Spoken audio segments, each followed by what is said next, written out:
Welcome to Grandma Dathys Kitchen. I have been cooking ever since I was 5 years old. So that means I've been cooking about 66 years. I have 10 children and I have 40 grandchildren. And they're my greatest fans. Grandma Dathys Kitchen. I got a good one for you today. We're going to do the last of our Bermuda series, doing the traditional Bermuda foods. Bread pudding made from scratch, the Bermuda style. Okay? And Al is going to show us how to do it. And it's going to be simple, easy, and fun. Right, Al? Yes, ma'am. Now, well, how we do it, we can have some Earl bread. Usually what we call Earl bread is bread that you haven't eaten after a few days. Once you get that bread, you mix it together with milk. You might need, depends on what size pan you use. The size pan I'm using, I have to use at least about a loaf and a half. So what I do, I crumble that up and I put milk with it just to get it nice and mushy. And what I do is I put, after I get it nice and mushy, I put eggs with it, hold it nice, and it gives it also a nice flavor. The milk and the eggs, and you could put half a teaspoon of nutmeg with it, and a half a teaspoon of cinnamon. And I also put in about a half a cup of sugar or flavor. Now, what I'm going to do, I'm going to add my baking powder. Give me a half a cup. Just a half, yep. Okay, what I do, I put it a little over, but it's good. And then again, it's always good. Sometimes you just want to be sure of what you're doing and to make sure it comes out good. So here's some raisins. For a cup, maybe a little bit more raisins because the raisins are very good when they're cooked. Now it's ready to stir.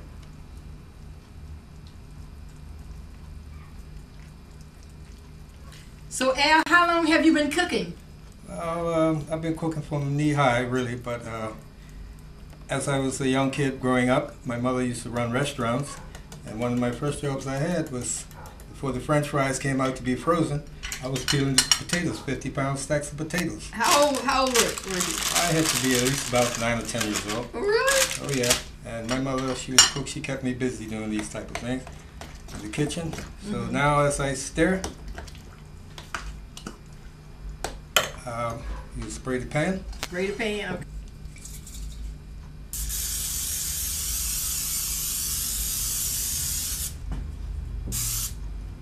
Okay. The reason why we spray pan in the container, because sometimes if you don't do that when you're baking, your cooking will have a tendency to stick to the pan and not come out freely when you want it to come out. You will definitely have a hard time, so this is one of the reasons you do that, so it's very important to do that. Now, I have everything here that I need, right along down to the sweetener, and it's ready to pour in the bowl.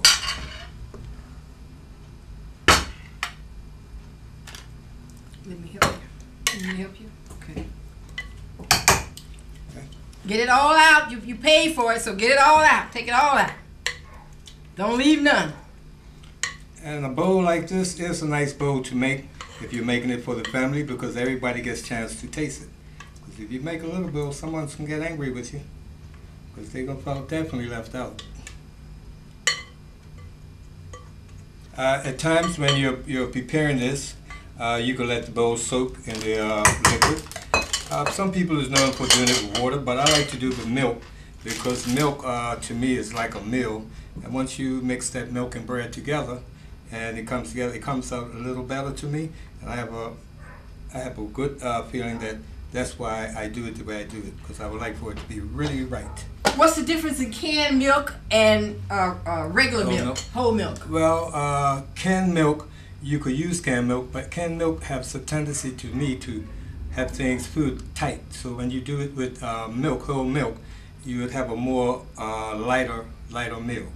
So we're gonna bake this for how long? We'll bake this for 45 minutes to an hour. For 350 degrees? 350 degrees. Okay, we'll be back and show you what it looks like. Once it gets nice and brown on the top, oh, it's ready to go. All right, we'll be back and show you what it looks like. Now we've completed the bread pudding, and this is the way it's supposed to look.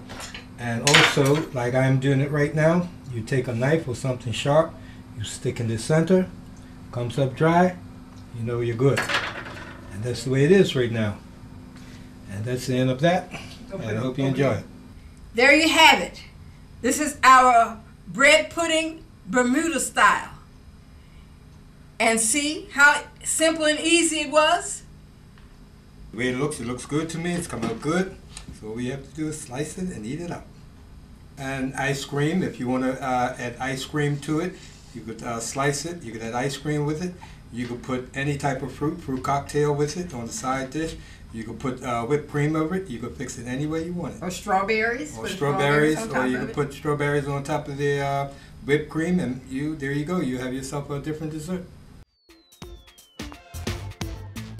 Cut, and you cut going across. Cut another going across. Cut another. So you really got 4 portions. You got a big family. This is what you got to do.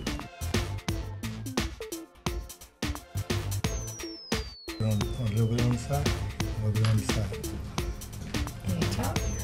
A little bit on the side.